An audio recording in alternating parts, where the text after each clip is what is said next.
நித்தமும் பாலிலே நீராட்டுவோம், பச்சை நிறத்திலே பட்டாடை நாம் கட்டுவோம்.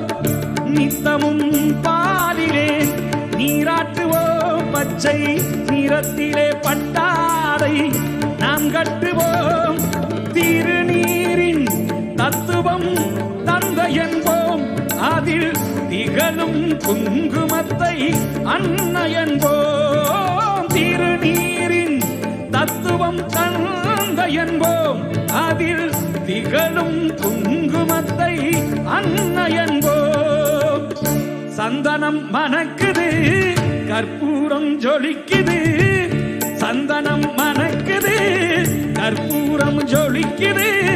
கந்தகிரி கோயில் வந்தால் நன்மையெல்லாம்